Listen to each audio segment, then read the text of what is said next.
Hello, guys, and welcome to the Stardom Cast, your weekly audio source of all things World Wonder Ring Stardom. I'm your host, Rob Goodham. I'm joined as ever by Mr. Matt Turner. Matt Turner, how the devil are you, good sir? Ladies and gentlemen, we have not one but two apologies to get to. But before we do, Rob Goodham, we have maybe the most important news. The most important news. The votes are in. The awards are given out with over 50 votes. The best dressed house for the 150th anniversary of my new hometown is in. And with the help of my lovely wife and my sister-in-law, my mother-in-law took third place, took the bronze medal. I thought that was very good. However, they did make a mistake because they put the two houses that were number one and number two. And the competitive person my wife is, she did drive around and said they were nowhere near as good as what they did. So, again, that remains to be seen, but took third place, Rob Goodwin. So I thought that was pretty good. However, Amber did not want to settle for the bronze. She wanted the gold, brother. She wanted the gold. Impressive stuff. Obviously, I know that your dear wife is a stressed little bean during this time of year, with it being the house dressing and then, of course, the apple pie baking contest, which is the WrestleMania of Allentown, Pennsylvania, I think. That's what it comes down to, yeah. So the second apology would be our Streamyard went down for everybody the other day. Everybody. Sometimes it freezes for me, freezes for you. It went down for everybody. So that's why this episode is just a little bit late, as well as the alternate commentary. But the biggest apology, and we realized this about 30 seconds after we finished recording last week, is there was a tag team move that happened in the main event of last week's show of Syuri taking on Team Miko Wada and Chihiro Hashimoto that we did not talk about, Rob Goodwin, in that tag team move that we didn't need to bring up. And let's bring it up here and apologize to the fantastic listeners of the Stardom Cast. That tag team move was the combination of the Pharaoh Ring and the Tom's Tundra. So it's back. It was back. We have not seen it in almost 2 months, but the Tom's Tundra made its return last week, buddy. It did indeed. It did indeed. And obviously, speaking of last week, we have got to talk about my trip to London. And just while I do, Matt, I think your microphone might have changed to your laptop microphone and not your podcast microphone. Can you hear it now? Absolutely gorgeous. Absolutely beautiful voice. I bumped it. And so there we go. There we go. Tom's Tundra. All right. There we go. I was going to ask you to do it again. Beautiful. Like Roddy Piper would always say, just leave the mistakes in, because that's the beauty. That's the magic, my friend. But enough of the Tom's Tundra. I'm excited to hear about your trip over to Pro Wrestling Eve, brother. Yeah, so once it was announced that Syuri would be coming to defend the IWGP Women's Championship, it really was a no-brainer. So I was like, you know what? I'm going to go down. Bozilla was announced, which was great. And massive congratulations to Pro Wrestling Eve, who, despite it definitely not being a child-friendly thing, it's presented as 18 plus. It's such a friendly atmosphere. It's one of the most friendly and welcoming atmospheres I've ever been a part of. So thank you to everyone that is involved with Pro Wrestling Eve. The show was great, but those last two matches, the 8-woman tag that involved everyone from Session Moth to Bozilla to Nightshade to Alexis Falcon to Millie McKenzie, the show really did kick off with that. But just before I went in through the big doors, and then this enormous man came hulking towards me. I was like, oh God. It was, of course, Ulf Herman, who said in any other context, this is terrifying. He just went, I've been waiting for you. I was like, okay. And we spent a good amount of time chatting and drinking, which was great. Found out he has done some roadie work and security work. Sorry, not roadie work. Has done quite a lot of personal security work for the likes of Korn, Slipknot, Metallica, Rammstein, just some bands you may have heard of. Local indie, drawing a few dozen tickets, you know what I mean? I've heard that Metallica might do quite well. But yeah, so that was quite cool. Showed me a couple of photos and stuff like that, which was really cool. Big shout out to Andy, by the way, listener of the show. Andy will be watching this, I imagine. So hello, Andy, who spent his entire night talking to me as well and hanging out with me and putting up with my increasing drunkenness. So thank you, Andy. I appreciate that. What was the drink of choice? I know I was texting you back and forth, and you said you were having a few beers with Mr. Ulf Herman, Ballzilla's dad. Was it the same beer? Was it liquor? I'm curious. I have to throw out these are the important questions that I need to ask you, good sir. So what was your drink of, and what was Ulf Herman's drink of choice too? Ulf was on the Pepsi. He was being good. He had an early flight, so just a Coke. But I was on lager, and Andy was on a IPA. So yeah, it was nice, like I say. But just getting into this show, like I say, that 8-woman tag was really, really, really good. Bozilla, Millie McKenzie, who I really hope to see more of in Japan, Millie McKenzie. She really is fantastic. Alexis Falcon, Lucy Sky versus Session Moth, Nightshade, Rain Leverkusen, and Sky Smithson. And Bozilla, it was a warm venue, like an unnaturally warm venue, and stuff was sticking to us. And I actually had the pleasure of speaking to Bozilla after the show, and she said she was struggling to get her jacket off because it was that hot. But she absolutely destroyed Martina with this sit-out powerbomb. Like it was very much a holy S-word moment. But yeah, that really did kick off. It was building towards Nightshade versus Alexis Falcon for the Eve World Championship, which is going to be on the line on the 4th of July. And then, of course, we had the IWGP Women's Championship match previewed by that fantastic video package narrated by Chris Charlton. We had that. The match just felt huge. And Alex Windsor, like, take a bow. What a fantastic performance. I think everybody and their mum knew that Syuri was walking away from this match as the victor. Yet not only did Alex Windsor very briefly make me think, surely not. But she also drew out Big Match Syuri, which is a terrifying prospect, but an incredibly exciting one to watch. And for the 21 minutes this match went, it was a very brutish back and forth. And they went into the crowd, they were brawling, they were interlocking submissions, vicious strikes. A really, really, really good match. And in my mind, save for Syuri versus Sareee from Sareeism, this was the best match that Syuri's had all year. It was a fantastic match. And I just finished tweeting out that I would love to see Alex Windsor maybe on a mini tour of Stardom, as I know that she obviously has a young child, and she then got a promo saying she was all elite. So I was like, oh, right, okay, never mind. Ignore my tweet. But yeah, phenomenal show. Really, really, really well paced. Completely different because she had a load of cabaret dancing in the middle, which was like, okay, cool. Spoke to Will Ospreay. He's quite an imposing man. Not like standoffish or anything, just he's a lot, for lack of a better phrase, thicker than you see on TV. Obviously, having just had another fantastic match with Swerve Strickland on Dynamite. But Bozilla, really nice conversation with her post-match. Again, really nice conversation with Ulf as well. So big shout out to both Bozilla and Ulf Herman. And of course, I got to meet Syuri again as well. And Matt Turner. And this is the biggest thing. I got into a ring for the first time. I officially stepped through the ropes. Did you wipe your feet off like a gentleman? I did. Of course. I watched Japanese wrestling. Of course I respect the mat. Just making sure.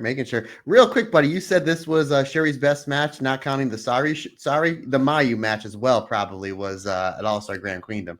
I'm assuming was... It was a very, honestly... It's up there, man. Like, I don't know whether it's just I don't know whether it's just because of the recency bias or the fact that I was there live and the crowd was so good. I reckon there's probably about 500 people there. But the crowd themselves really got into the match, felt the match. And yeah, and I think it was probably because even though I know Alex Windsor is fantastic, it was a little bit of the sort of unknown factor as well. Like, we expect Mayu and Syuri to have a banger. We expect Sareee and Syuri to have a banger. And I expect Alex Windsor to have a great match because she's a great talent.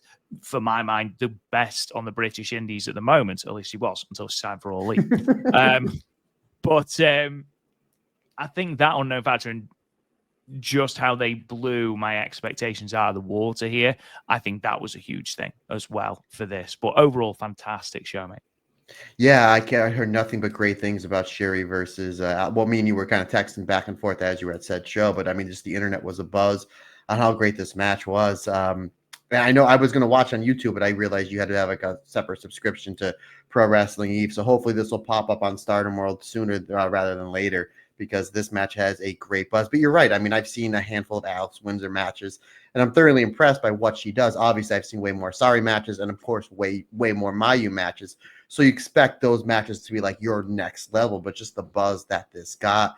And you were, trust me, buddy, you weren't the only one that was texting out like, we need to see her in Stardom. We need to see her in Stardom. There was a lot of people that as soon as that match was over, then they're like, oh, forget my tweet because she's now All Elite. However, AEW does have the working relationship with Stardom, so maybe somewhere down the line we will see Alex Windsor do a tour or a handful of matches of Stardom. But I'm glad you had a good time. I'm glad that Ulf Herman grabbed you as soon as you walked in, and instead of him chopping you, which I did tell Bozilla to do, but I guess that didn't happen. That did not happen. Did she by chance mention that she was supposed to didn't. No, she was in. She got a queue of fans. So when I did get to talk to her, I don't think it came up now. You lucked out, buddy. You lucked out. Plus, you're a few beers in, so you're like, oh, well, that'll be future Rob's problem tomorrow as well as your hangovers.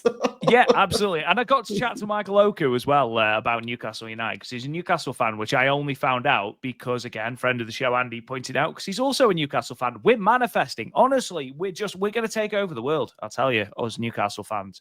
But for those on YouTube who are looking at the picture, from my massive moon face, you might be able to see just how warm that venue was, because I am a sweaty boy there, almost as hot and sweaty as I look at the moment. That's what I'm worried about you, buddy. I know that you were a little bit late to our date and time, so it was just like because I told Rob, I said I need to leave by such and such time because I'm taking my girls out for dinner and a movie, and then I looked at your face. I'm like, I saw somebody bring you water. My guess that was courtesy to keep you hydrated and to get you through this podcast. It's like, I worry about you, buddy. That's my dad gene kicking in. But yeah, please keep hydrated, my friend, because although that pink red shade that you have going on right now, buddy, with your hair and your white Mayu shirt, you look pretty good. You're looking fancy as always, buddy. You're looking fancy as always. But maybe you have a little Kahlua or gin in that cup you're about to take a sip from, buddy. God, you have no idea how much I wish it was.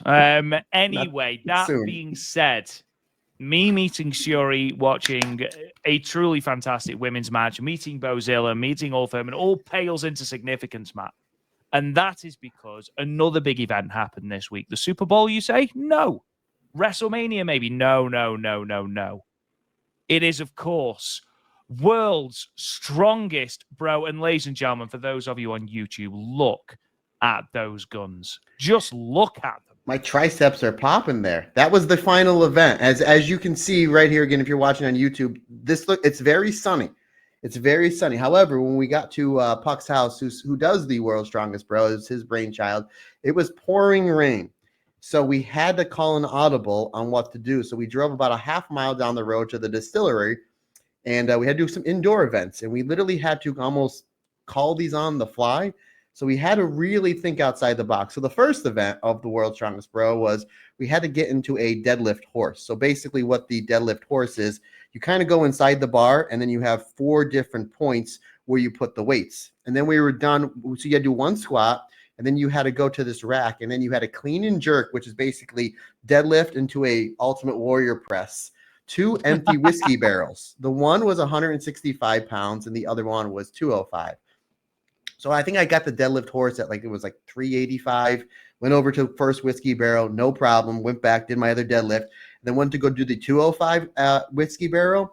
And it wasn't because it was heavy, but it was because it was so awkward. So I'm trying to Dr. Death, gut wrench it. And I just couldn't get my arms around it. And I'm the first participant on the first event, and I sliced my thumb open. So I was like, oh, we're off to a great start. So I was like, I just couldn't, it's 205, cleaning, jerking 205 pounds, which is legit my body weight. I'm between 203 and 206, but it wasn't that. It was just I couldn't get my arms around it. So I couldn't complete the first trial. The next test, Rob, because again, we're trying to think outside the box, is like, hey, let's push Puck's fully loaded Dodge Ram Hemi pickup truck about 30 feet, so about 10 yards. Now you have to keep in mind, again, I was like, I'll go first. You got to keep in mind it's raining out and we're on gravel. So my first attempt, I couldn't budge this, but then I watched everybody else go. Some either completed said trial or they got pretty close. And I was like, I'm going to give this a second attempt. And I was like, come hell or high water, I'm moving said truck. So I will say, Rob Goodwin, I did move said truck all the way from the start to the finish line in the pouring rain. And once I was done and my adrenaline shut off, man, I was a tired boy because I was really trying to catch my wind, because that is not hard, or it is not easy to push a fully loaded Dodge Ram Hemi truck with a 185-pound human in it. So by the time we were done with that trial, we did a few drinking games, which again, I don't do too much of the drinking games because I have a 2-hour drive back home. So then we went back to the house as it was getting nicer out. And we proceeded to destroy Puck's yard as we did a whole bunch of deadlift / clean and jerk events like we always do. So the first, there was 5 different things to pick up. One was a 100-pound sandbag. The next one was a 150-pound sandbag. And then there was an empty keg. Then there was a full half keg and then a full keg. So you have to keep in mind, it's one thing to be able to lift said weight, but the sand, as you're picking up, it's moving.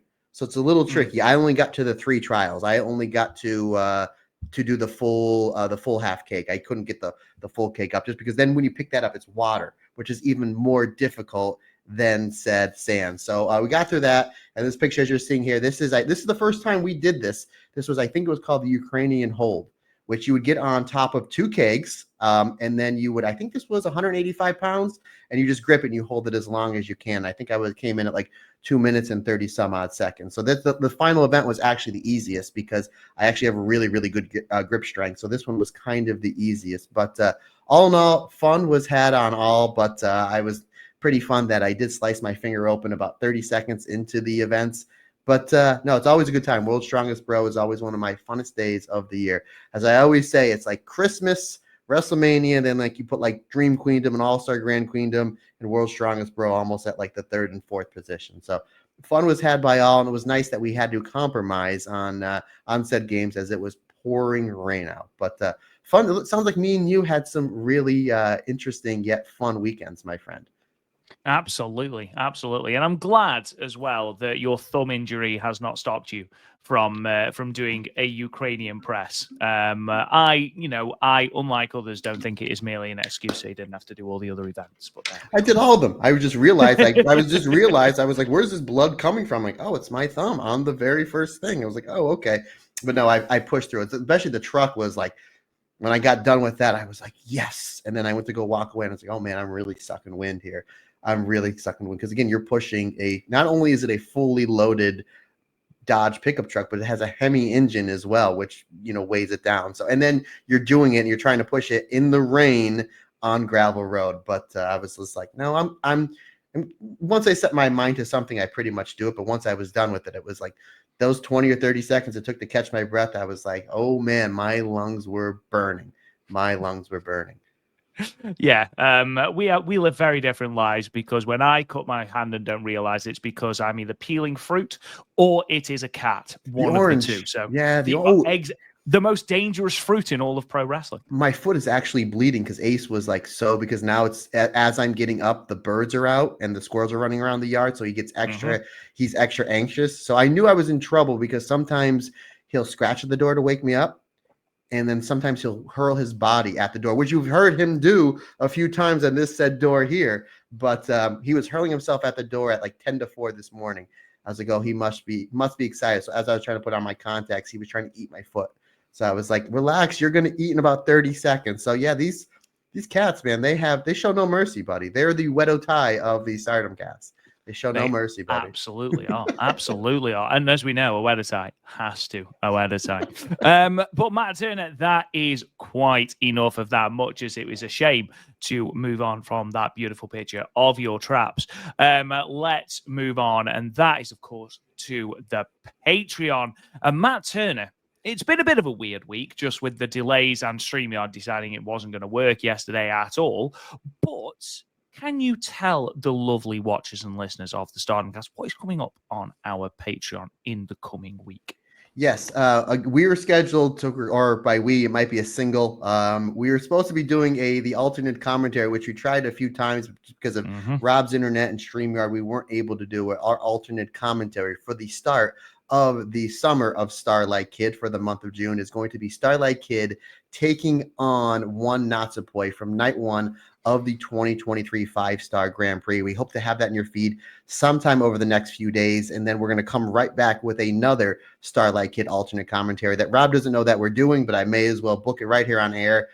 We love Starlight Kid. We love the 5-star Grand Prix. We love night one of the 5-star Grand Prix. So our other alternate commentary that we hope to have up in the next handful of days is going to be night one of last year's 5-star Grand Prix, Starlight Kid taking on Syuri. So why not? Why not do Starlight Kid versus Natsupoi? Why not do Starlight Kid versus Syuri? Speaking of Starlight Kid versus Natsupoi, dropping this Sunday, Mai and Andy Header, our review of Starlight Kid versus Natsupoi, their complete rivalry review. Plus, we added 2 Meltier versus Black Desire matches in that review. That is recorded. It's done. It's in the can, ready to go. That'll be up on your Patreon feed more than likely on Sunday. And then we're going to be coming back. Myself and Andy Header, we are scheduled to record 2 episodes coming up this week. Is it still 5 stars? It's going to be Tam Nakano challenging one Arisa Hoshinki for the Wonder Stardom Championship. I have not seen that in quite some time. So that'll be, is it still 5 stars? And then tag team breakdown, we will go to last year's Goddess of Stardom Tag League as Starlight Kid teams with Suzu Suzuki back when they used to get along to take on Sareee, because Sareee, Natsupoi, and Soriano, they are a very, very hot topic. And we'll talk about their big match coming up next week, as that match was officially set at Korakuen Hall. And then this is not going to be on feed. This is going to be a freebie. I'll be doing next week an interview with the returning Allison Danger. I know we get people all the time asking when Allison's coming back. When is she coming back? Usually it's something of a what if or a roundtable discussion or just a Patreon episode. But she hit me up the other day. She said, here's my schedule for next week. Let's record something. So I'm scheduled to record with her early next week. Obviously, cards subject to change as she's a mother and she's a wife, and sometimes that things don't go as planned. So we are scheduled to record, I believe, Tuesday of next week. So Allison Danger coming back on the Stardom Cast for a fun interview. Possibly the most popular member of the Stardom Cast as well, Allison Danger, which is demoralizing but completely understandable, because she is an absolute riot to have on the podcast. And I'm gutted that I'm not going to be able to do that interview with you, but I'm sure it'll be an absolute blast, my friend. Of course, ladies and gentlemen, if you want to subscribe to the Patreon, patreon.com/the Stardom Cast. We've got tiers accommodating all sorts of financial status, from $1 all the way through to 10. Just pick your poison, and we appreciate any contributions and any subscriptions as well.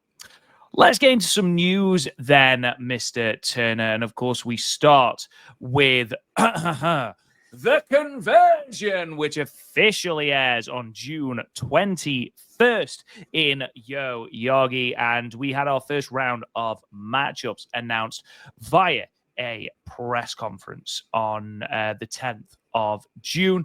Obviously, confirmed for this show, the IWGP Women's Championship, Syuri versus Sareee. We know that because obviously Syuri defeated Alex Windsor in the UK. Also confirmed on this card, the Goddesses of Stardom Championships match. Who Doctor, Wingori, Hanan, and Sayuri are the champions, defending against Syuri, Natsupoi, and Syuri Anna. We also have the Future of Stardom Championship match, Hina versus Rian. Hanako will be taking on Mei Seira. Mei Seira, of course, who has announced her pro wrestling retirement on June 12th, 2026. And Hanako actually made her debut against Mei Seira back in August of 2022, wrestled some early events under the name Fella Risa. We've also got the return, and we're going to talk about this in a moment, of Ami Syuri. She is going to be teaming in an 8-woman with Saki Kashima, Lady C, and Ron Yagami against the hate team of Saya Kamatani, Momo Watanabe, Rina, and Konami. And then for the first time ever in singles action, Waka Tsukiyama versus Uriah Hime. Now, Matt, there are a couple of points to make about this show. The first of which, let's address the elephant in the room: no red belt match and no white belt match. I believe that we are probably going to get a Neo Genesis versus Mi Vida Loca Artist of Stardom Championship match. Don't worry, it's coming. I'm just going to surprise everyone. It's already in my head. I do wonder, with no one from Neo Genesis having a match on this card as of yet, I think that will probably be where we go with that. So the Artist of Stardom Championships may well be on this card.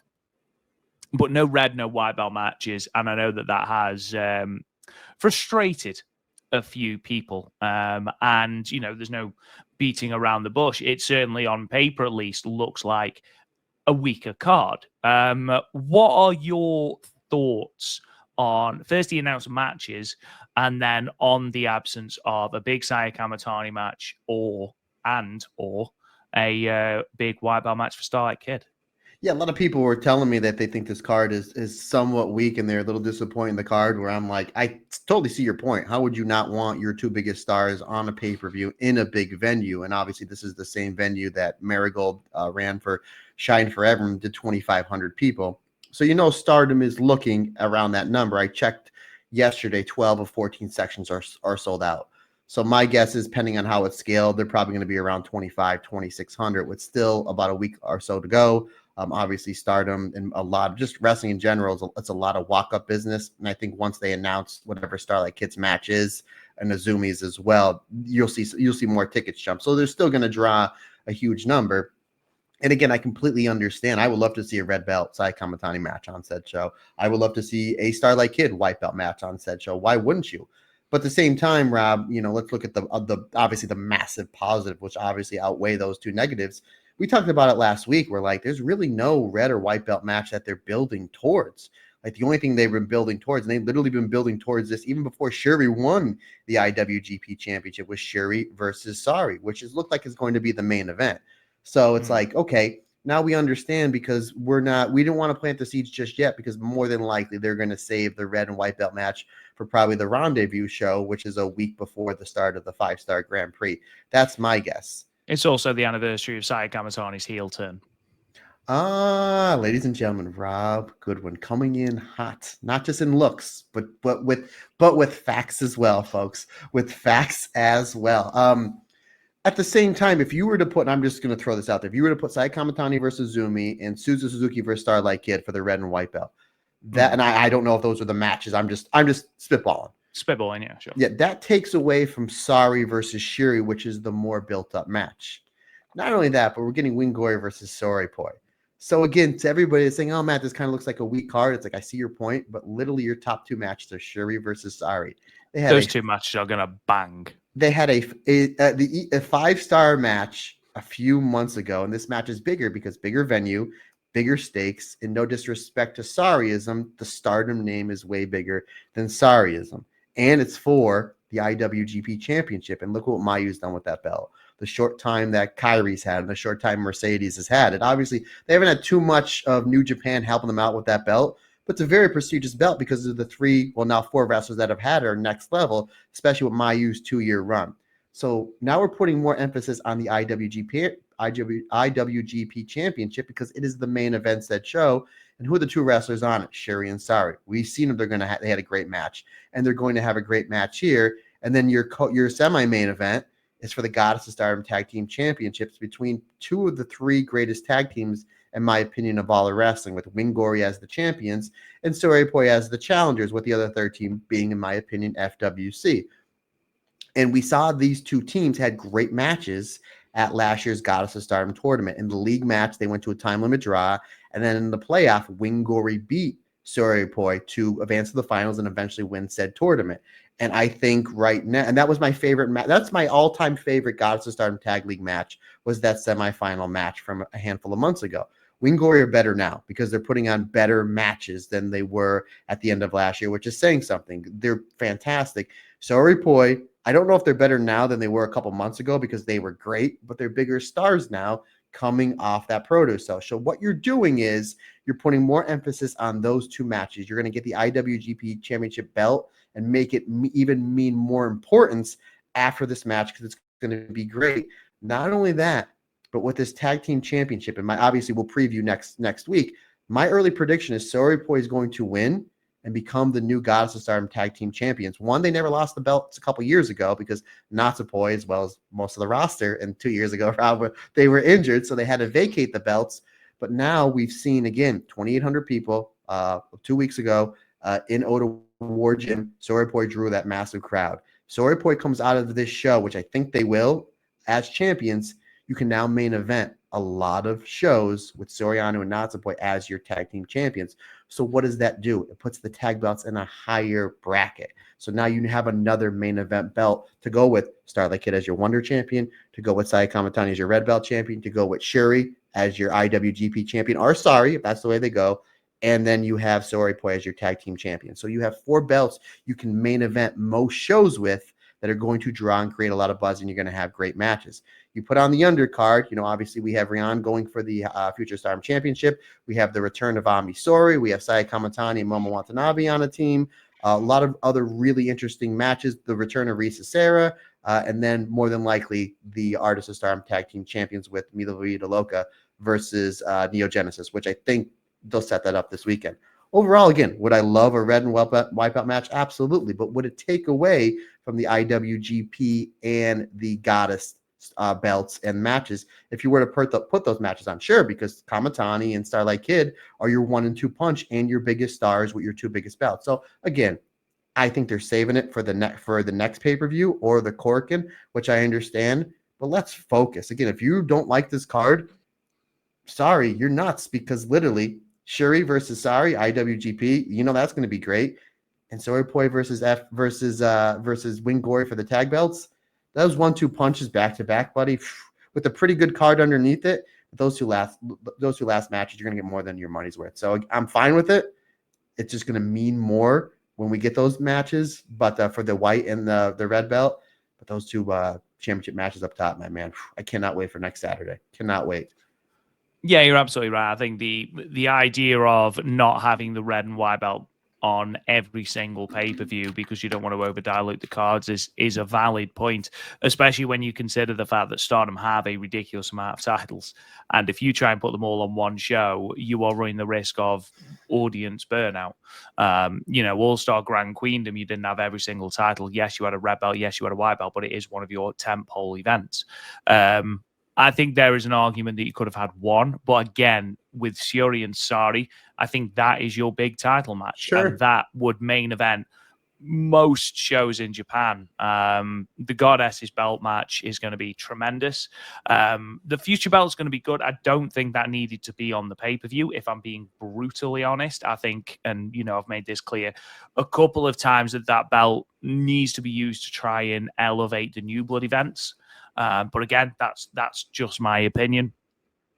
Something that continues to baffle me is the fact that we still have not had a high-speed title defense from Mei Seira since March. And she's not an artist champion too. Why can't you do it here? Bring in Mei Seira. She's not going to be on this card in a prevalent match unless they set something up over these 2 shows in Numazu and Maibara, because they're the only 2 shows we've got before the conversion. So unless they are planning on running a rematch between Mei Seira and Mei Seira, which could happen. Please. Yeah, absolutely. Which could happen.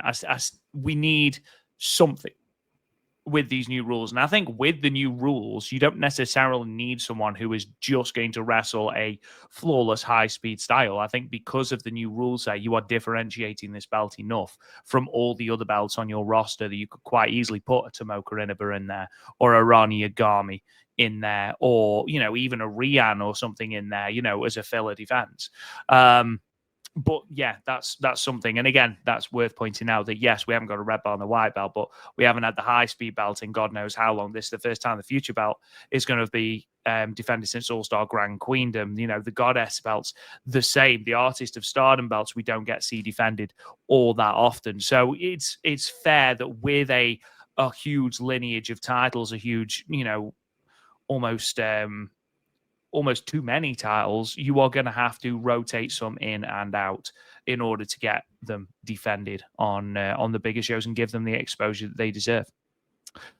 Moving on, then, we did mention it, and of course, this is huge news. Ami Syuri came to the ring during the Korakuen Hall show that we are going to be talking about later, and said that she will be making her in-ring return at the Conversion. July 10th. 2024 was when the announcement was officially made of the injury. July 7th was the last time that she actually wrestled.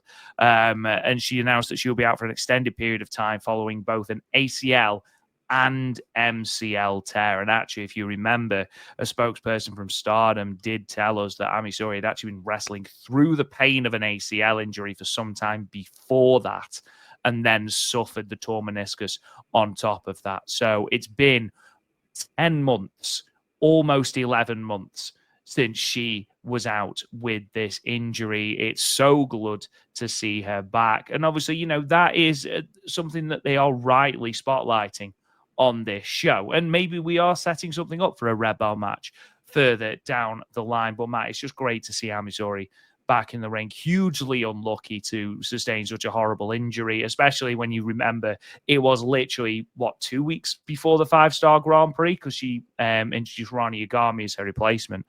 Devastating for her. We all thought she was going to have the breakout tournament, but she's back, maybe in time for this year's 5-star Grand Prix. Really good to see her back from this injury. I was sick of writing it, I'll be perfectly honest, at the top of the show notes that she was out injured, because it was just devastating to read that she was still out 10 months out from this injury. But she's back. Good news.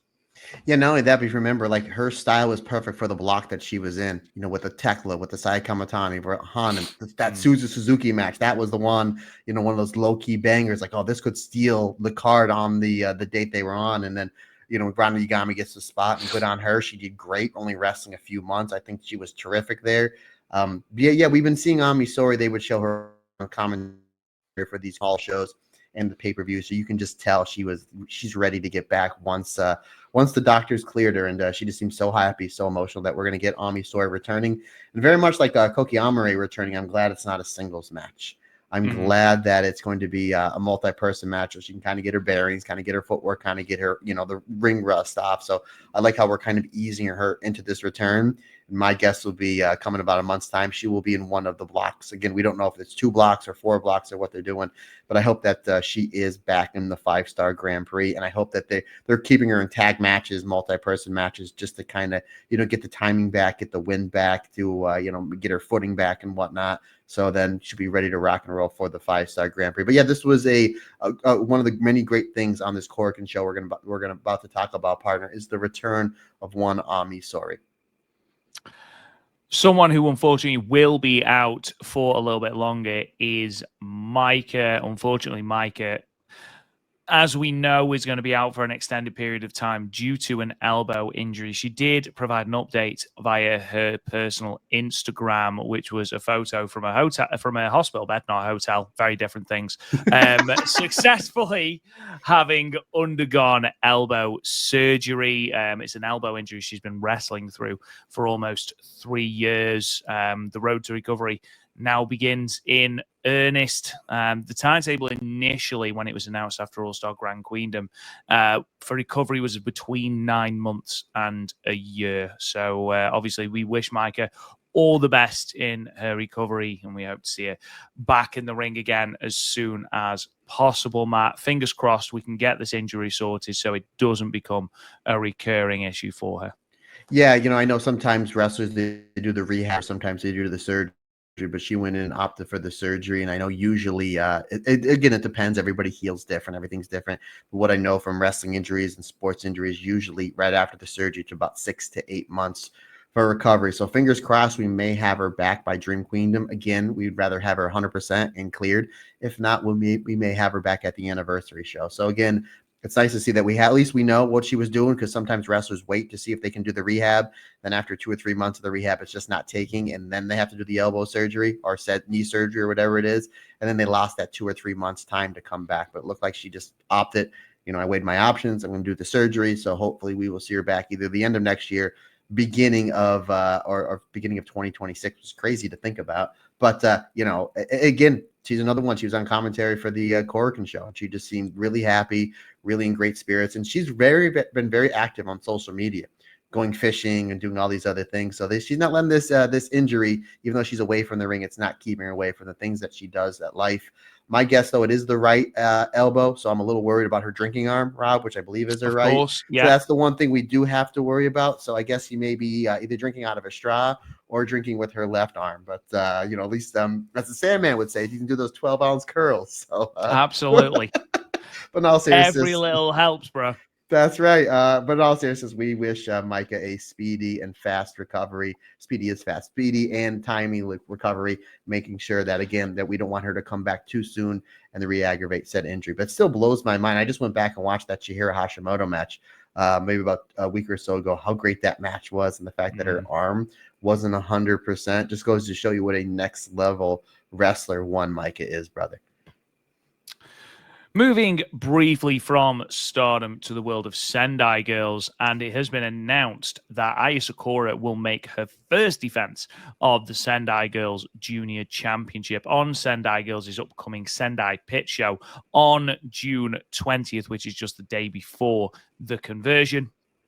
Her opponent for the match will be Yuna, who's impressed on her last few outings in Stardom as a part of the New Blood cards. However, in terms of their record, Yuna has lost both previous singles matches against Aya and has also been unsuccessful twice in trying to gain this belt, both times from previous champion Chi-Chi. And this will be, as I mentioned, Aya Sakura's first title defense. 86 days she has held that belt, won the title back at the top of Joshi Pro Wrestling, also in Yoyagi back in March. For those who are interested, the full card for that show is as follows: Miku Kanai versus Yurika Oka, Ryo Mizunami, Manami, and Zones versus Dash Chisako, Hiroyo Matsumoto, and Yura Suzuki. Unagi Sayaka versus Mika Iwata, the aforementioned Sendai Girls Junior Championship match between Aya Sakura and Yuna. And then Takumi Aroha and Senka Akatsuki versus Team 200 kg, Chihiro Hashimoto and Yu, as they begin their final road, and we're going to be talking about that very shortly as well. Another solid Sendai Girls card, Matt. That main event especially promises to be a very good match. Yeah, the over-caffeinated Sanka, which I believe decaffeinated coffee years ago was called Sanka or something similar to that. So it's like, yeah, switch to Sanka. I remember in the movie, somebody like, you need to switch to Sanka. And I'm like, what's that? My parents were like, it's a decaf coffee, which is weird. But anywho, loaded card against Sendai Girls is they're just putting on bangers left and right, and that one from start to finish, that's definitely one that I'm going to be watching, and me and Andy Header will be covering on a future episode of Talk Joshi. But yeah, the match that as great as that main event is going to be, probably the match I'm looking forward to the most, again, if you're watching on YouTube, is this fantastic graphic that Rob has up with Aya versus Yuna. So again, both young wrestlers, young in their careers, young in life, but they are wrestling at a 6 or 7 year level at just a year and change into both their careers. So again, another loaded card. Nice to see Unagi. Always nice seeing her in a Sendai Girls ring. So again, a loaded card. Again, more than likely something that me and Andy will be covering on a future episode of Talk Joshi. Be right, partner. This match with Aya versus Yuna, probably going to steal the show for me. Just quickly, speaking of Unagi, before we move on, I read something on Reddit. Do you know how much money Unagi lost through her produce show at Sumo Hall? That was the one. Yeah, I think they said she drew like 1,800, and we talk all the time that Sumo Hall is very expensive. That's why Stardom's not running said show. But no, I didn't. I know she lost money, but I don't know how much, good sir. Allegedly, again, this is Reddit, 100K. It's a lot of money. That's crazy. Well, I mean, she had a lot of big names on that show, so obviously the building's very expensive. as well as the talent she had on set show. That's why we're thinking Marigold for that show at Ryugoku Kakakigan in the fall, that there's going to be a few aces up one Mr. Ratsuogawa's sleeve, or should I say, Rob go in his hat? Yes, there you go. I knew as soon as I said it, brother. as soon as I was saying the words, I was like, wait a minute, and then I looking over at you, I'm like, we were both on the same page. Which again, I always say is either really, really good or really, really bad. There's no in between.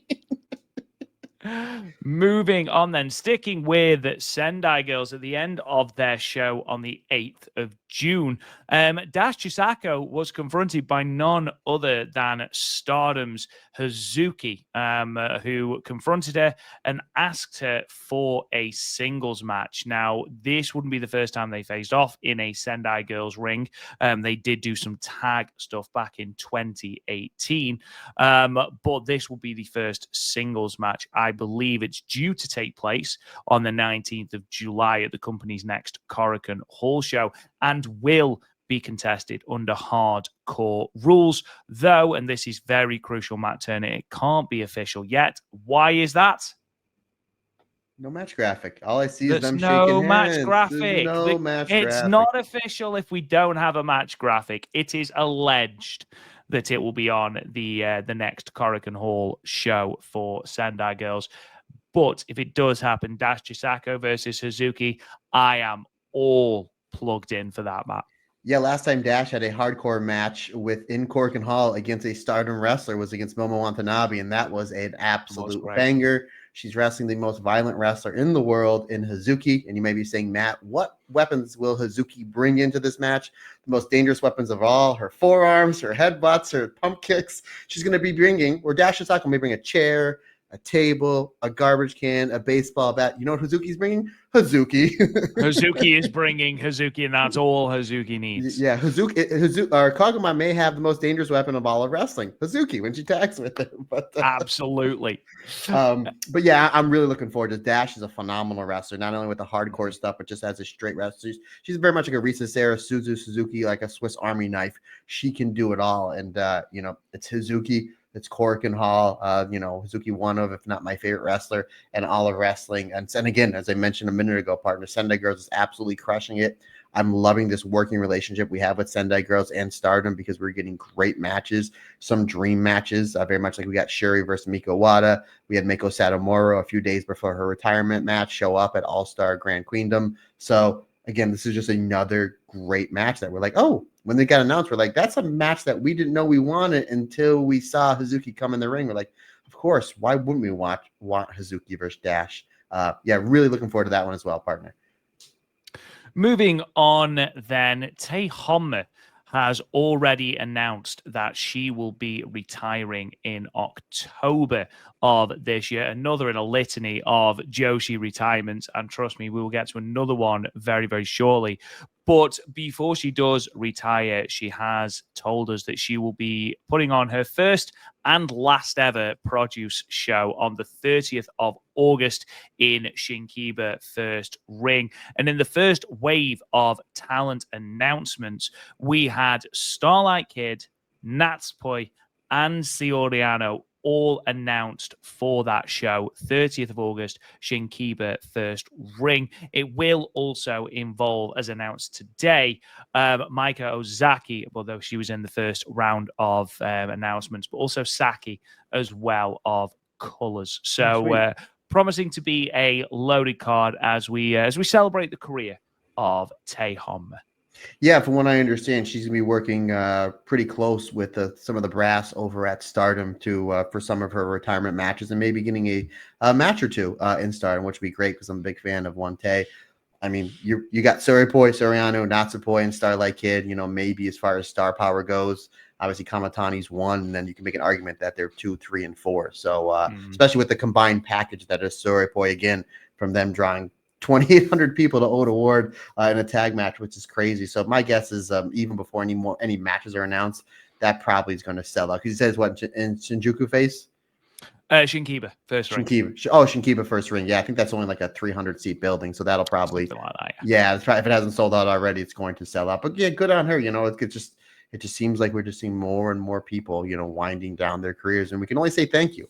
we can only say thank you. I know obviously you mentioned Mei Seira. She's coming back to Stardom next week for that match with Hanako. So, it's just, we can only say thank you to this great talent for their time that they've given us in pro wrestling. And Tehamanas, she's another one, my friend. She's another one. And another one is former Goddesses of Stardom champion Yu, former member of 7-Up and current member of, obviously, Team 200 kg alongside Chihiro Hashimoto. She did announce over the weekend that she would be retiring from pro wrestling on the 28th of December. She took a little bit of a hiatus at the start of the year, January 6th, I believe. She announced she would be taking a little bit of a break. She did return, obviously, but then over the weekend has announced that she will be retiring for good from pro wrestling at the end of this year. Matt, again, we're getting a lot of Joshi retirements, but similar to Nanae, similar to Mei Seira, who came out as well and said that she's still mostly healthy. She did say mostly. But she wanted to go out on her own terms. And, we said this a lot when we were doing the Marigold Standard and talking about Nanae, that a lot of people, especially from the previous generation, perhaps weren't able to go out on their own terms. So the fact that we are getting more and more wrestlers able to leave on their own terms and when they want to is certainly a good thing, I think. And though it'll be really sad to not see you anymore, as Team 200 kg, as we know, are one of the most entertaining tag teams on the Joshi circuit, as long as she is happy, which is always what we say if this is what she wants, and as long as she is happy and she's able to go out healthy, then we obviously are nothing but happy for her to do that. Yeah, again, she had a pretty good run in the Goddess of Stardom Tag League. Me and you, when we did our roundtable discussion of our top 5 favorite Nanae matches, my number 5 was Team 7-Up versus Aphrodite, Saikamatani Utami Hayashishita. Again, she was crushing it with Chihiro Hashimoto as part of Team 100 2K, as you just alluded to a few moments ago, partner. But I think it was the beginning of the year, she said she's going to take some time off. That she just needed a little bit of a break. So if this announcement was shocking, but not. Sometimes when you're like, hey, I need a little bit of a break, that means you might be starting to wind things down. And I always say, if you're ready to, I always heard Dana White saying, if any fighter ever comes up to me thinking that they're ready to retire or they want to retire, then it's time to retire. Because that means, you're ready to move on to the next thing. And again, she's on top of her game, very much like we saw with Nanae, very much like we're seeing even with Mei Seira, very much like we saw with Meiko Satomura. And again, if this is her choice, she's going to retire. She's going to retire at the top of her game. Again, Team 200K, one of the best tag teams in all of Joshi. And she still has a bunch of really good matches on tap. Like, again, we're seeing at the Sendai Girls show, Senka and Takumi Roha. That's going to be an absolute banger. So, it's going to be sad to see her go, but at the same time, she's given us a great level of matches over the last handful of years and is going to continue, I'm sure, until the time that she does officially hang it up. And with that, ladies and gentlemen, that does bring us to the end of the news. Don't forget that you can find all of these news articles and indeed a lot more over at talkjoshi.com. But it's been a relatively quiet week in the world of Stardom in terms of shows, and we are going to their one show of the week, and that was, of course, in Korakuen Hall on Sunday, the 8th of June, the first Korakuen Hall show in June for Stardom this year, drawing an announced house of 1,405 people. Now, this continues a trend of 15 of the last 16 Korakuen Hall shows to exceed 1,000 people, and is now the 11th Korakuen Hall show in a row to surpass 1,000 people. Again, that on its own is an incredibly impressive statistic, pardon me. But then again, on top of that, it's made all the more impressive when you consider that no title matches were on this card. It's the second show in a row with no big Saya Kamatani or Starlight Kid match. No Saya Kamatani match, and is still a 19.47% increase on the previous show, which did feature a white belt match between Starlight Kid and Hanako, with that show drawing 1,176 on the 21st of May.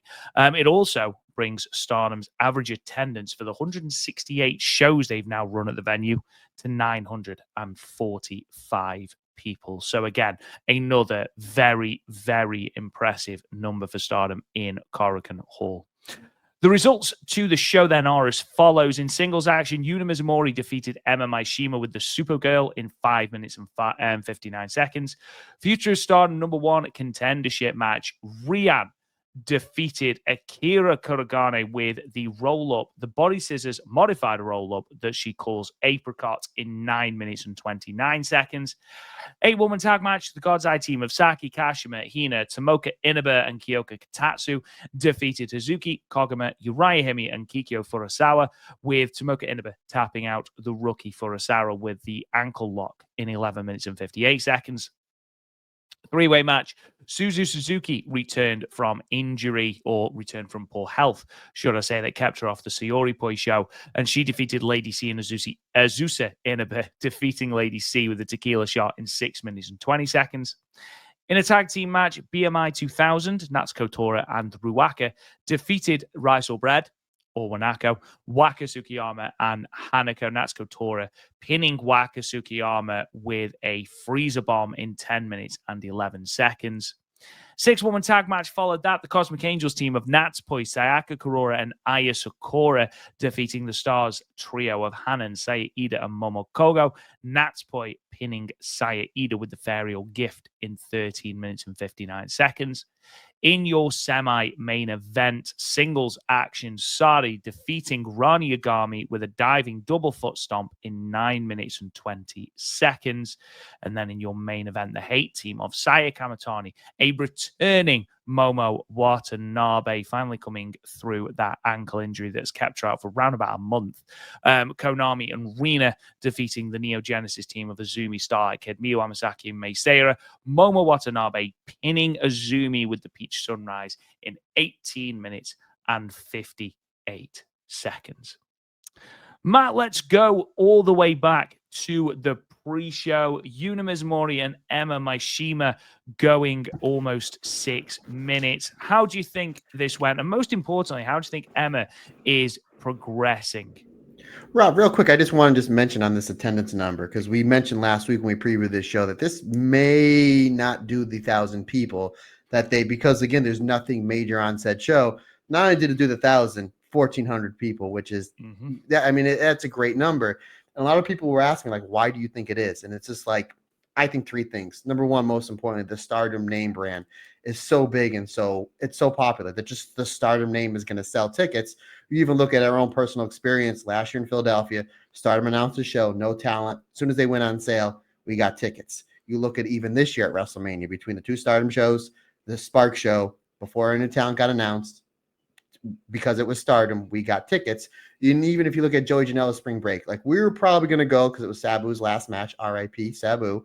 And then they announced Megan Bain, former Stardom wrestler, against Bozilla, Marigold wrestler. And then once we decided to 100% pull the trigger is when they announced Suzu Suzuki versus Masa Slamovich. So again, 3 main reasons why I think Stardom drew as well as they did on the show is, again, number one, the Stardom name is widely popular. They're going to sell tickets just based on the name Stardom. 2, you have Sareee. Sareee is a massive star. It's a freelancer. That's an independent wrestler. And we saw that she did really great business for Marigold. And then once she left, Marigold, the tickets dipped a little until Mayu came in. And then now Marigold absolutely crushing as far as ticket sales go. So we know that Sareee is a massive star here, and maybe one of the reasons why they're going to do probably close to 3,000 people next weekend for her main event match against Syuri. And I think the number 3 reason, Rob, your 2 biggest stars in this company, Sai Kamatani, Starlight Kid, in the main event in a tag match opposite ends of each other. So I just want to point that out. A lot of people are asking me, like, because even when I saw this number, it's like 1,400 people. That's insane. Again, with nothing major on said show. So I just want to point that out to our listeners that did ask me that question, that Stardom's white hot and red hot, pun intended, Rob Goodwin. But to answer your question, again, I like this on the pre-show. This was a great match to start the show. Emma, she did make her debut in this building about a month or so ago against the Zumi. Yuna Mizumori is somebody that is widely over and popular, not only in all of wrestling, but especially in Korakuen Hall with that handful of months ago. She had that great Artist to Start challenge with her and Aya and Sayaka versus the work rate angels of Tam, Soriano, and Natsupoi, and she got over like $1 million.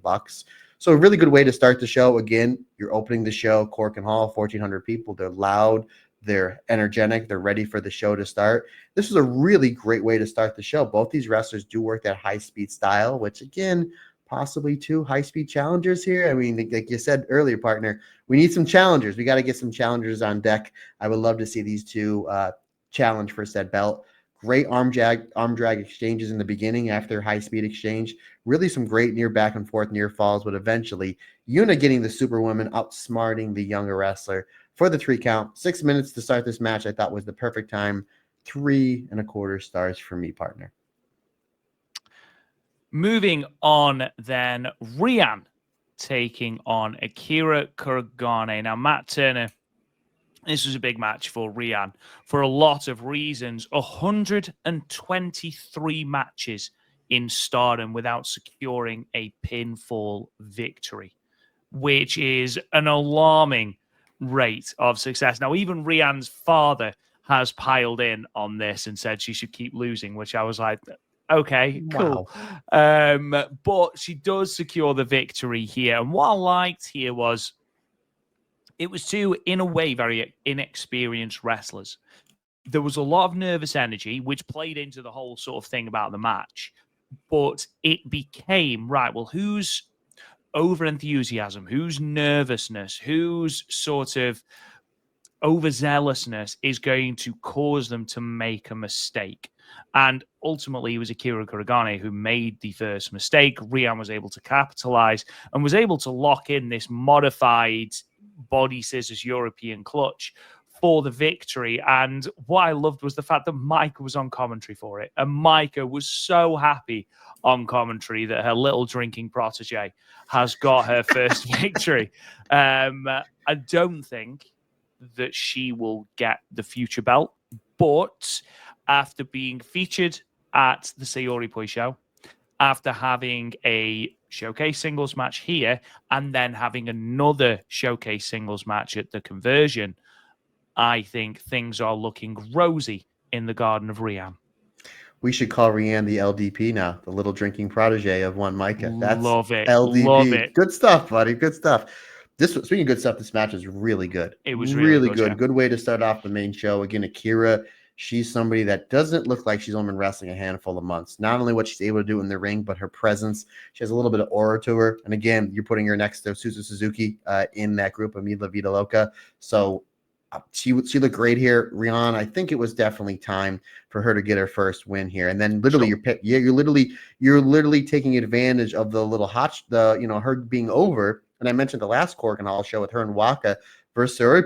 Like, they made it a point to make sure Rian was the person on the entire show that got over the most as far as her spot on the card, to where after she ate that L. So it's like, clearly they have ideas for Rian. She's well over in Korakuen Hall. Why not shoehorn it into a win here? Not only that, but then number 1 contendership for a championship match coming up next week. Solid outing. Again, not only is that top of the card so stacked with Starlight Kid and Azumi and obviously Sai Kamatani and Momo and Syuri and possibly Sareee and whatnot, but we're building up the younger talents, the Ayas, the Sayakas, the Yunas, and these 2 here. They were great. This was terrific. They went almost 10 minutes. They told their story. Great story, especially with Akira really putting her foot on the gas early on in the match, grinding Rian down, with the headlocks, with the submissions, with the kicks, the striking. Rian weathering the storm and then able to get that. Yeah, that modified almost body scissors. I have it a modified code red was my note as I watched this match. Really solid stuff. And again, they really are taking advantage of how over Rian is, getting her first win here. And then as soon as the match is over, Hina comes out and we set up our match coming up for next week at the the Conversion. Love it. 3.5 stars. 3.5 stars, sir. And I would give that pronunciation 4 stars, my friend. Moving on, 8-woman tag. What made me laugh was that Hina had come out for the post-match of this, then went backstage, then came back out with God's Eye, within about a minute and a half. Yeah, this was great. We had a couple of really entertaining exchanges. However, in terms of meat on the bone, or in terms of wider connotations, there wasn't a great deal in this match. Obviously, you had a really good exchange between Hazuki and Tomoka Inaba, which is obviously what we want more of. We know we're building to something there. We just don't know what it is. It is worth pointing out that neither Hazuki or Koguma have been announced for the conversion as of yet. But you knew when Koguma came out in a full-on bear suit that she probably wasn't going to be taking this match all too seriously. Ultimately, Tomoka Inaba rips off Kikyo Furusawa's ankle with that ankle lock. But a good match, a solid match, and it's always really good to see Kyoko Katatsu on the card as well. Yeah, Hina doing her Bobby the Brain Heenan at WrestleMania 3 in person, of just coming in, back in and out, in and out, in and out. Bobby Heenan always said he should have got paid per appearance on said show instead of a flat rate. I agree. I agree. He said, I remember he was like, yeah, I would have made as much as Hogan and Andre on said show. But anyway, yeah, I mean, you have 12 minutes. It was a really solid match. Everybody got in what they needed to get in. But you're right. The best part of this match clearly was the exchanges with Tomoka Inaba and Hazuki. As far as I know, they have never had a singles match before. So again, yeah, we don't really have anything on the docket for FWC coming up at the conversion. So we don't know really where that is going to go. But I thought it was really great stuff. And I would love to see FWC versus Tomoka and Kyoto Katatsu. I think that would be a really, really great match. Kyoto was great. I'm a massive fan of her. Obviously, she's trained in shoot style wrestling. Her kicks, the way she gets into certain things, I thought was great. Saki Kashima always plays her role really well here in this match. But a lot of this match is really spotlighting Hina again because we just saw her 20 seconds prior. So you're really building her up as like you're one of your next big stars in the next year or two. Obviously, the other two young wrestlers, Uriah Hime, I thought she was great in her exchanges. And then Kikyo, again, how she gets into that, like stopping on a dime and then jumping into that like modified octopus stretch just blows my mind. Like that's for someone who's only had a handful of matches, like the way that her timing on certain things and ring positioning, it's just absolutely insane. But again, solid match. Tomoka Inaba was the star of said match. 3.5 stars for me, buddy. But again, I'm all about that Tomoka Inaba versus Suzuki singles match and or Tomoka and Kyoto versus FWC. Suzu Suzuki, Lady C, and Azusa Inaba here. Again, I will always enjoy Lady C when she is given time to shine. And even though this wasn't the longest match on the card by any stretch of the imagination, she was given time, even though she was ultimately the one who ate the pinfall. Azusa Inaba, we have spoken about a lot over the last couple of weeks about how she is a star in the making at just 17 years old. And then Suzu Suzuki, I don't know if you've seen, by the way, on her Instagram, some of the art that she's been producing. Incredible, like really, really good. I think she had a lion and an apple that she's drawn, but she's honestly really super talented. So I hope she continues with that. But what did you think of this, aside from artistic talents, obviously? I really enjoyed this match, partner. Sorry, you paused for a second. I just want to make sure I wasn't interrupting you. I always say like how are three-ways going to work, and Stardom really has it down to a science. But usually, if you have like your high-speed wrestler, like an Azumi, a Starlight Kid, a Natsupoi, something like that. So it's like these three are all kind of like the same style, like smash mouth, like in your face. And they did a really good job of. There wasn't too many like three-way spots here, but it was always like Suzu versus Lady C, they ran a spot. And then Lady C and Azusa ran a spot. Then Azusa and Suzu ran a spot. It's like, ooh, I want to see all those singles matches because they're all really good, especially Suzu and Lady C. I think they would have a really great banger of an undercard match on like maybe the next Korakuen show or maybe a KBS Hall show or anything like that because I thought they were great. Obviously, Azusa and Suzu. We saw Tomoka, her older sister, and Suzu have a great match 2 years ago in one of those New Japan. I think it was the Taka anniversary show. It was a great match. Azusa and Suzu would be a really good one, as well as Azusa and Lady C. I thought they all worked well together when they had their little spots. 6 minutes, you're not a whole heck of a lot of time to tell said story, but regardless, it was hard-hitting, right up my alley, with obviously Suzu Suzuki picking up the win, which you knew that was going to happen. 3.5 stars for me, my friend. Moving on then, the team of Razzle Bread getting destroyed by BMI 2000, especially Waka Tsukiyama, who would ultimately eat the pinfall. Matt, is it time we saw BMI 2000 back in the Goddesses of Stardom championship picture? 100%. 100%, as well as Rice or Bread. Again, I know they're the New Blood Tag Team Champions, but I would love to see them, maybe get pushed up the card a little bit because they were great here. This match, considered the setting, considering the spot on the card, was absolutely perfect. You had Waka get in there. Again, Waka is well loved, as we always say. Poor Waka. She gets in there and she gets about 20 seconds of shine, and then it's just like, we're just going to put the heat on Waka.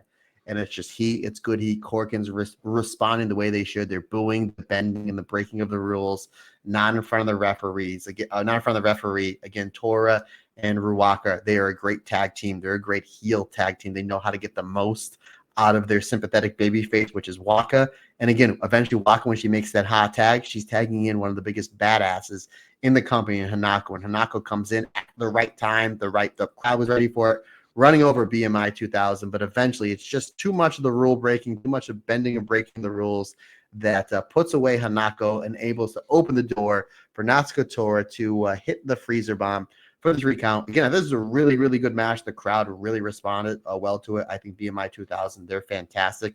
You're absolutely right, partner. I would love to see them maybe with another win or two challenge the winner of that Soripoi versus Wingori match for the Goddess of Stardom Tag Team Championship, because I think they're terrific together. And again, the setting that was absolutely perfect. And again, Waka, even though getting destroyed, got over the most in this match, which is what you want with your sympathetic babyface. 3 and 3/4 stars for me. Yeah, I will say that. But I will also say that Natsuko Tora's body slam to set up the freezer bomb might be one of the worst, most half-assed body slams I've ever seen in my life. Waka barely got off the floor. It was like, okay. However, what I did like was the nonchalance of the pin from Natsuko Tora, and that's what I want to see more of her, just being utterly dismissive of people she thinks are below her, and clearly she thinks Waka Tsukiyama is. Do I think BMI 2000 could be the next challengers for Wingori? Yeah, absolutely. And I don't think that's a bad thing. That would quite easily main event a Korakuen Hall show and would be really, really good, without a shadow of a doubt. Moving on, speaking of Wingori, the Stars trio against Natsupoi, Sayaka Kurora, and Aya Sakura. Now, Matt, when I was doing the write-up for this show, I put that I thought going into this match, and I believe that I mentioned it on the preview as well, that we would be setting up here Aya Sakura and Sayaka Kurora challenging for the Goddess belts. However, we came out of this with Natsupoi and Syuri challenging for the Goddess belts. And I used the simile that is like finding something in your pocket, thinking it's a £10 note, and then pulling it out and going, oh, it's a 20. Both are really great, but how have I ended up with an even better matchup? Don't get me wrong. I would love to see Aya and Sayaka Kurora challenge for their belts. And I think we are getting close to that being a reality. However, remembering just how good Soripoi versus Wingori was from the 2024 Goddesses of Stardom Tag League, I am very, very, very, very excited for this. Very excited. I knew this match was going to be good. And this Korakuen show, it was pretty decent. And then we got to that last match where the crowd was really getting amped up. This match was like the match that blew away my expectations. Like, again, I knew it was going to be good. Look who's in this match. But you're kind of just waiting for your last 2 matches. And this was absolutely amazing. We made mention, eventually we do want to see, especially if Neo Genesis are still the artist champions, we would love to see Saya, Han, and Momo Kogo challenge for said belts. Again, no disrespect to Mila Vida Loca, who we're probably going to be challenging next week. What a great match that would be. Wingori and Momo Kogo taking on Miyu Amasaki, Starlight Kid, and Azumi. Again, we've been seeing some next level artist matches for the better part of the last 3 years. Like, people don't realize how great these artist matches have been really since like 2021, since the original Cosmic Angels had said belts, just because of how great the IWGP matches have been, the red belt, the white belt, and some of the Azumi, Starlight Kid, and Mei Seira high speed stuff. But like, don't sleep on the artist belts. Again, maybe sometime soon, because we've been seeing, especially ever since post All-Star Grand Queen, with again Mayu leaving to go to Marigold and Hanan publicly firing Hazuki and Kakama at Korakuen Hall a few months ago. This trio is fantastic. Really, really good. Natsupoi is just, ever since that ankle injury, she's just on another level. Again, I mean, we made mention, probably the best match she's had, probably since the Starlight Kid match at the end of last year, was that tag match with her and Soriano taking on Miko Wada and Shiro Hashimoto. Sakura and Aya Sakura getting better with each and every outing. They work well with everybody, especially, whether it's Yuna Mizumori, whether it's Natsupoi, Soriano. They're doing a great job gelling with all the other members of Cosmic Angels. And this was nonstop, great match. I thought it would have went like 8-9 minutes, but the fact they gave it 14 minutes and they let it build and build and build and breathe. And there's a lot of times we're reviewing whether it's Stardom or Marigold. We're like, that match was so good. I wish it would have gave it 3 or 4 minutes longer. This to me would have been the match that maybe they gave it 9-10 minutes, but the fact that it went like 14 minutes, that's what made this match so good. It was really great stuff. Hanan and Natsupoi, I think that's going to be a white belt match coming up somewhere in the future. Or not a white belt match, but a big singles match, maybe in the 5-star Grand Prix. I think they're going to build Hanan up to Starlight Kid for the white belt because, again, we got it teased last week or 2 weeks ago in Oda Ward. I think that's the way they're going. There was some strikes right up my alley, partner, with Ai and Saida. Just the lariats, the chops, the forearms, the kicks back and forth. Excellent stuff. And again, tip of the cap to Momo Kogo, another great outing. I thought her and Sayaka Kurora had really, really great, blinding chemistry. Really excellent stuff there. Again, Momo Kogo has stepped up her game so much over the past 2 months, and you'd love to see it. This was my second favorite match of the show, partner. This is my second favorite match of the show. 4.25 stars. This completely blew away my expectations. And again, kudos to whoever put this match together to give it the time to tell their story. 14 minutes, great match, and even the post-match angle, as you mentioned, partner, with Natsupoi challenging Wingori with Soriano as the next challengers for the Goddess of Stardom Tag Team Championship. Yeah, and I do agree with you. It was a really, really good match. One that I agree with you completely blew away my expectations. I thought Momo Kogo was sort of an unsung hero in this because we're going to come out of this and talk about Hanan and Natsupoi and how that's a singles match that we haven't seen, if at all, very, very little. And the exchanges between Natsupoi and Sareee were great as well. But also, is Sayaka Kurora's spear the best outside of Bron Breakker? Because that spear she hit Hanan with, I felt it in my spine. She properly connected with that. It was great. And actually, I feel like at least on the Cosmic Angel side, it was very much dominated by Natsupoi and Aya Sakura, with Sayaka Kurora sort of not playing third fiddle, but just sort of playing a smaller part. But when she was given the opportunity, she absolutely flew into some of those exchanges, especially with Momo Kogo as well. So some really good stuff there. And obviously this set up that match at the conversion, Wingori versus Sareee Poi. And then we had a murder live on TV. Sareee absolutely eviscerating poor Rani Yagami. Now, this to me was very similar to the Aya Sakura match we saw at the Sareee Poi show. And I was a big fan of that match. The fact that, yes, we know Sareee is going to give us a very brutal lesson. And she's been very vocal about the fact that she does not rate the Stardom rookies or the younger talent on the Stardom roster. And she made that apparent. However, Rani Yagami did not back down. She came out flying out of the traps, and the way she took the subsequent beating from Sareee got us to such a point that when she did manage to lock in that armbar and had Sareee yelling as well, the crowd were properly getting behind it. Yes, we knew that Sareee was going to win. She was probably going to win quite dominantly. However, the really good underdog performance, that never say die attitude that Rani Yagami showed here, really did highlight why she is so exciting. And the fact that, it shows why Syuri has such a vested interest in her.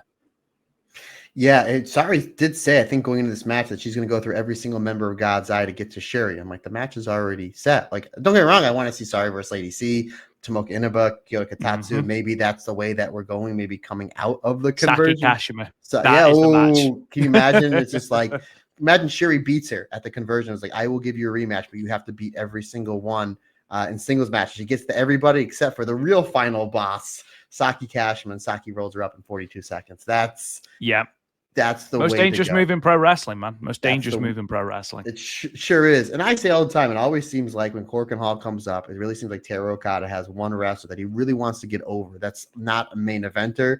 on said show. Rion was the one last month. It really seems like Rana Yagami was this one because Sareee comes in, and again, partner, I don't think I'm wrong, but correct me if I am. This is Saree's first Stardom Cork and Hall match. I don't think she's ever wrestled for Stardom in Cork and Hall before, or at least not since she's been back from, as I dropped my pen, at least since she's not been back from WWE a couple years ago.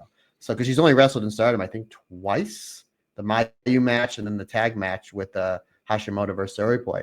So Sareee comes in, again, aura, you know, I mean, everyone's in a gasp. Again, one of the reasons why I think they had such a large house is because Saree's here. And what happens? She doesn't get her jacket off, and Rana drop kicks her. And the crowd goes ballistic for Rana. Rana takes the outside, starts beating the crap out of Sareee. Saree's credit, she's feeding for her, she's selling for her, but you know it's only going to be a few seconds before Sareeism takes place right here in Cork and Hall. And then all of a sudden the switch flips. And Sareee starts battering Rana, throws her into the front row, beating the crap out of her. But then Rana starts coming up at the opportune time, which I thought was great stuff. And the crowd they were happy to see Sareee, but they were really pulling for Rana because they're, you know, well, she's out of her league here. We like to pull for the underdogs here in Cork and Hall. And we've seen that before. Really great stuff. Even Sareee, she hits that second rope double stomp and she gets that kind of cocky cover. And then Rana kicks out and the crowd like really pops for it. And then Sareee eventually goes to the top rope and hits the top rope double stomp for the 3 count. Again, I thought Rana was somebody that they've really been putting a lot of stock into these last few months. But even with the loss and kind of a dominant loss, got over here again, because when you usually jump your opponent, usually you get booed, but they were like, yeah, you get her, Rana. Yeah, like, I'm not afraid of you, Sareee. And I really liked that. And then there was some great stuff backstage where Syuri was just like kind of consoling her, like, you did good. Like, I'm proud of you. You did good, but don't worry, I'll get her in 2 weeks' time. Excellent match, 4.25 stars. And again, a lot of it was like a 65-35 match, really. But that offense that Rana got in, the crowd reacted. Not only that, but like just the beating she was taking from Sareee, the crowd really got behind Rana Yagami. And again, another wrestler I think we're going to see post 5-star that is going to get a really, really nice push. She was great here. I'd love to see this match run back. Again, 4.25 stars for me, partner. And then finally, we move into the main event, even though we probably do need to mention that Syuri actually did make an appearance on this show, which was really quite impressive considering that she was still in the UK on Saturday. That's a 15-hour flight. Because, and I can't stress this enough, Syuri went to Greg's, and that's my all-time favorite thing in the world now. Greg's is, do you have Greg's in the US? No, what's that, buddy? Do tell. So Greg's is like sausage rolls and pastries and, you know, basically good, wholesome, unfortunately not. Oh, okay. Good, wholesome, like northern food, even though they now have them down south as well. But they're basically like pasties and pies and stuff like that. And seeing Syuri eating a Greg's sausage roll might be my favorite thing. That, apart from her completing being British because she stood in a red telephone box. Because apparently that is being quintessentially British. Anyway, Syuri's travel plans aside, this match, Matt, Neo Genesis versus Hate, unsurprisingly, was the best match on the card. Was absolutely fantastic. Starlight Kid and Saya Kamatani, with their exchange, really did highlight just why they're the two biggest stars in the company. The noise went through the roof when these two had their square off. We know we're getting a singles match between them. They were supposed to happen in Okinawa. They didn't, obviously, because of Starlight Kid's injury. So we've got that on the back burner, Azumi and Momo. It's great to see Momo back and Momo firing on all cylinders, but we've got that feud we've reignited as well. Rina, oh my God, man. She's such a star. She's got such a swagger now to go with that bratish attitude. It's fantastic. Konami is coming out like a cold-hearted killer, like this psycho, which is exactly what we wanted from Konami in this heel turn. We didn't just want her to be, you know, skating by and just being, you know, boring, but instead she's come out as this killer, this person that is going to try and kick your spine through your mouth, which is fantastic. Mei Seira needs to be featured more prominently on Stardom shows because she's so damn good. Also, Miyu Amasaki, when she was talking about some of the online abuse that she had gotten, she said that someone had mentioned the fact that the only thing she does is a DDT. Well, when she does them as good as she does, it doesn't really matter because she planted Saya Kamatani at one point during this match with a DDT, and it was the sweetest connection I've ever seen on a DDT. It was brilliant. This match was phenomenal. Obviously, it ended. Momo Watanabe challenges Azumi in a roundabout way for the New Japan Strong Women's Championship. So that means that Momo is losing another singles title match, but we won't talk about that. But that seems to be a feud that we've reignited. Matt, this was a fantastic match. Really, really enjoyed it. Yes, there was no titles on the line, but really, really good. Yeah, this is probably the best 8-person tag match I've seen in all of wrestling since those generational struggle matches like 2 years ago. I mean, that's how great this was. It was just, when they announced Momo's coming back, 8-person tag, I'm like, gosh, she's probably still injured. That's why they're putting her in this 8-person tag match to kind of hide the injuries. She had like two mini matches with Azumi, one to start the match, which the crowd was really hot for. And again, I think a smart way to start this match was Azumi and Momo, because that's where majority of the heat is. Then eventually, once we get off that, we get to Konami and Miyu Amasaki. And again, Miyu, she's more than just a DDT. She's a great seller. She's a great comeback. She's a great tag wrestler. She's a great singles wrestler. Her and Konami were terrific. I agree. If they're not going to do anything with Mei Seira with that high-speed championship, have her lose it to maybe one of the rookies and just make it like something like that, and then give her some matches against either a Starlight Kid or a Saya Kamatani or a Momo or whoever. But yeah, she's a sorry to interrupt. She's the perfect filler title defense, because you know she's going to have an absolutely amazing match if you give her the platform. And that's a great spot to have. Exactly. She's not going to beat Starlight Kid for the white belt. She's not going to beat Saya Kamatani for the red belt, but you'd pay to watch that match. 100%. Yeah, 100%. We paid to watch this match here instead of 1,400 people. Starlight Kid and Saya Kamatani. To me, that's probably your next big match, which again, is maybe why I think Starlight Kid might be winning the 5-star Grand Prix, because you probably want to do 4,000 people in Sumo Hall, or that's your next, if they run Yokohama Arena next year, maybe that's that. But this is probably the first time, maybe since Kairi and Io, that your two biggest stars in the company are your red belt champion and your white belt champion. Now, again, Rob, I talk all the time. 2022 Stardom is my favorite year Stardom ever had. You had Kamatani as white belt champion, Syuri as your red belt champion. But you can make an argument that Mayu, you can make an argument that Julia, they may be a Tam, Utami, they may be your biggest stars. But Kamatani and Starlight Kid right now, current day Stardom, Starlight Kid Saya Kamatani is your biggest star. She's got the most buzz in all of wrestling, and I think Starlight Kid isn't too far behind. And then your red belt and your white belt champion. So, and they keep teasing that we're going to get a singles match somewhere down the line, whether they just do it as a special singles like they were supposed to a few months ago with no championships, or eventually Starlight Kid drops said belt and then goes after Saya's red belt. Regardless, I'm all for whatever. Momo Watanabe was great here. They did a great job highlighting her, showing she's back. She's 100%.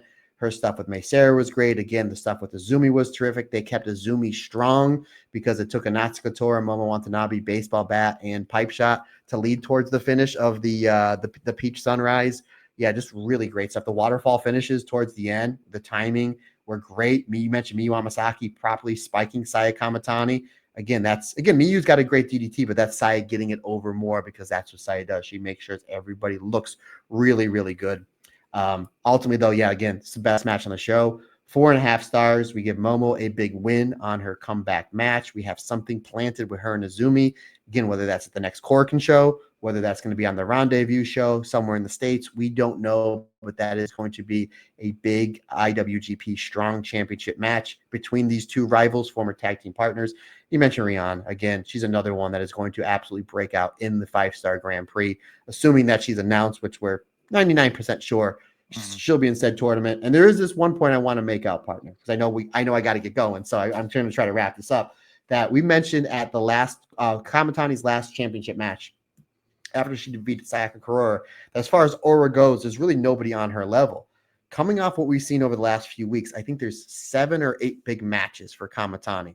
Natsupoi, Soriano, because again, we know they're massive stars. Azumi, because again, Azumi beat her 2 weeks before that Tam retirement match, so you're going to play that back sometime soon. There's something with Sareee. There's something with her and Sareee. I know that they're building towards the Sareeism tag match coming up next month, but I think there's a big singles match there between the two. So there's that match as well. And then obviously you may mention it, a Momo Watanabe face turn. Whenever we're ready to pull the trigger, there's that match there. Whenever they're ready to do the Starlight Kid match, that's there as well.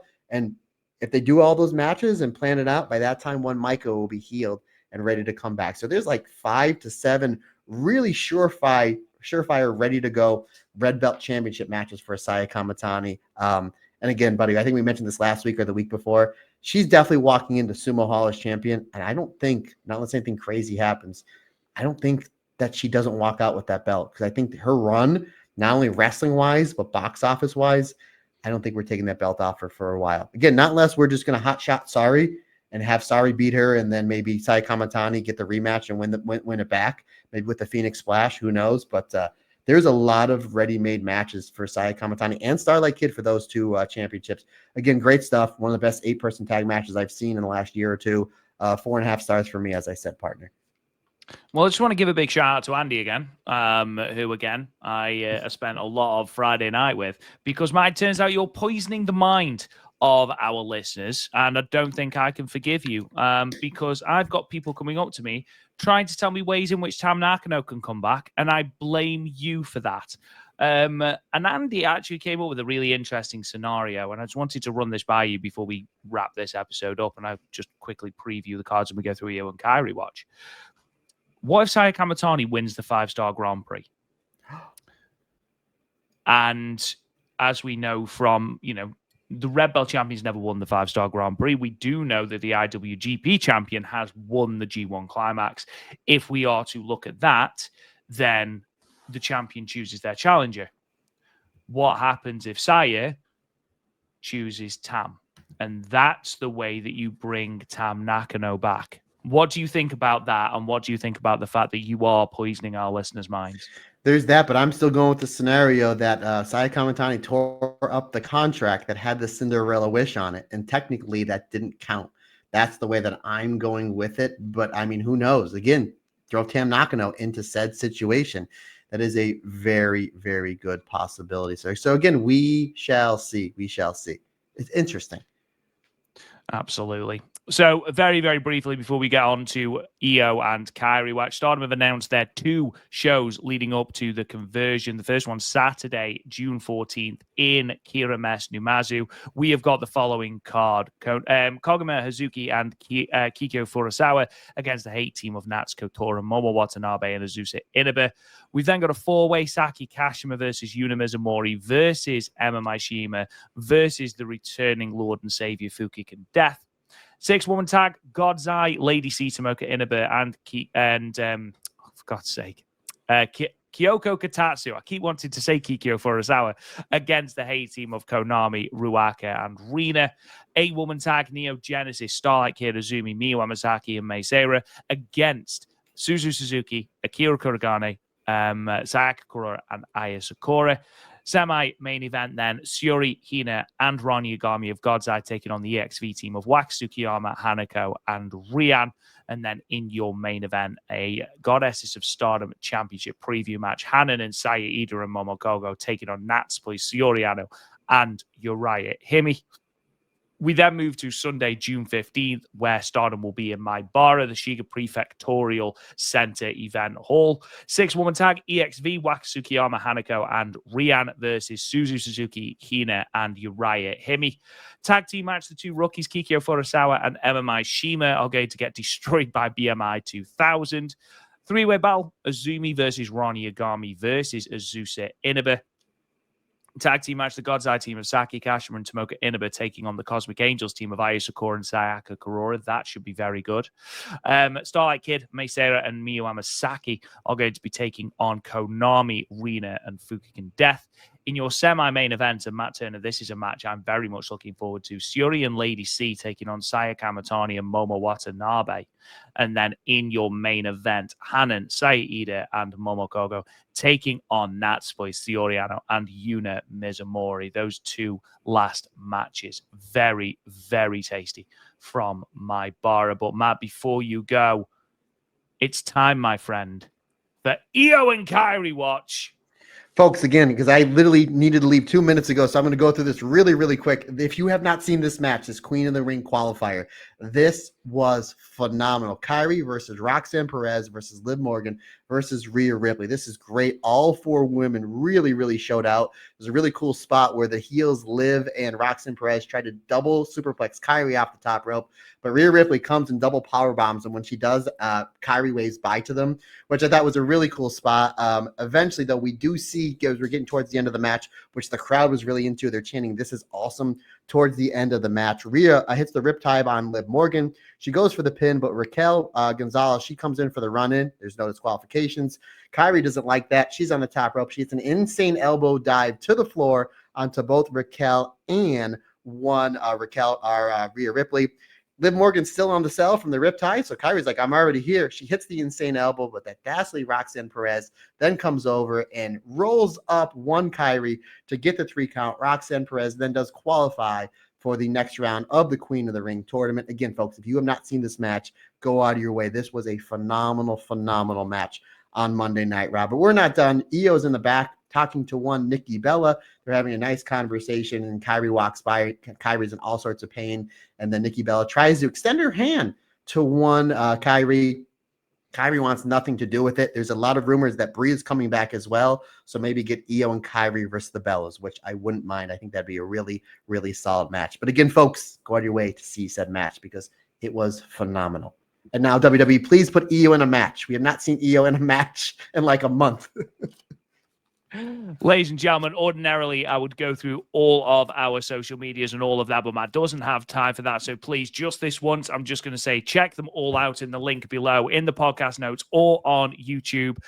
You can talk to me on Twitter. It's @RealRobGoodwin. Matt Turner, wrap us up and then get out of here. Questions, comments, suggestions, anything you need from me, Matt Turner OF on the Instagram and the Twitter is the easiest and fastest and best way to get a hold of me. Even though I'm running late, we got to do it, buddy. It's our gimmick. Email address simply is the StardomCast22@gmail.com. Folks, that's going to wrap it up for another fantastic episode of the Stardom Cast. We greatly appreciate your support. Can't do it without you because, like I always say, it's just not my podcast. It's our podcast because when we're all together, everybody's different. Everybody's special.